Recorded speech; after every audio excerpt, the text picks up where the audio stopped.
of cheese and onion crisps, and there was no way I was going to waste them. Or so I thought at the time. So I sort of followed her. Okay, I did follow her, and I admired her from afar. The health food aisle, actually. Not that I was going to buy anything from it. And I had to speed up to keep pace with her as she walks very quickly. I was a bit out of breath, to be honest. Then I queued up and collected Mother's weekly prescription from the chemist counter and then went to the checkout to pay for my shopping. The checkout was near the self-scan checkouts, and as I was waiting, I could see Bella putting her shopping through the till, and she even did that very prettily.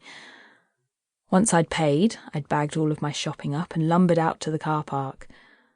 The cashier watched me stuff everything into the bags and made no offer to help at all. I had a feeling the sheer size of me annoyed her, and it might have been my imagination, but every time she scanned something fattening, she sniffed. When I got outside, I looked for Bella in the car park, but she must have gone, and I remember I was disappointed. I wanted to know what kind of car she drove.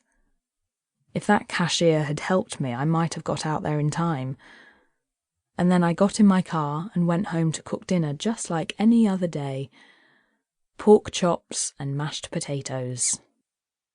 Except something clicked in my brain that day, and I made up my mind there and then. No more time wasting. No more being pathetic. I was going to become just like Bella. I'd made promises like that to myself so many times, but this time I meant it. I was going to have a life before I was too old to enjoy it. Before it was too late. I wasn't going to tell Mother, though, because she'd only say I was being silly, and be satisfied with what I'd got. Be grateful for all the sacrifices she made for me. No. It was going to be my little secret. It'd take a while before I could put my plan into action. I had to work on Mother for one thing. And my plan was a bit vague, to be honest. I knew it would have to involve getting a job of some sort, but I just had this feeling that things would work out somehow.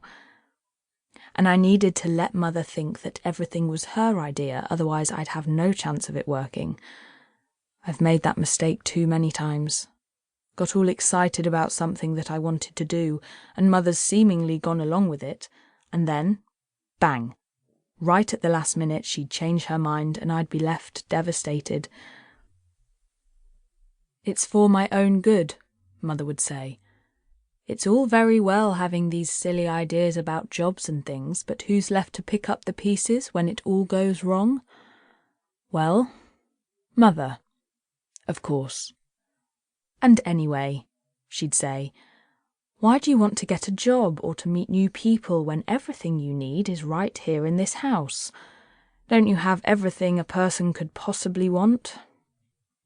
No. This time I'm going to be a bit clever and let Mother think it was her idea, and then maybe it'll work. You've put too much salt in these potatoes, and the chops are overcooked.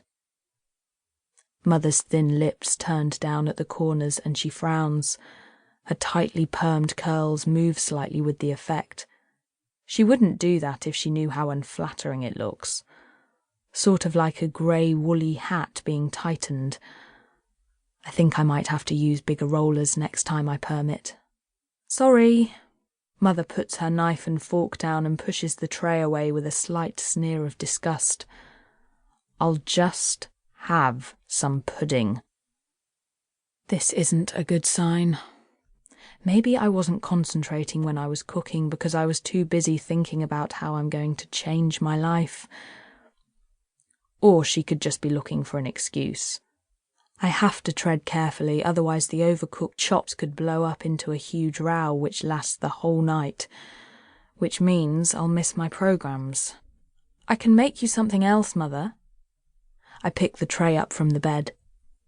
No. I'll just have pudding. Okay. I turn to come out of her room and down the stairs. Can't wait to get away, can you? And that's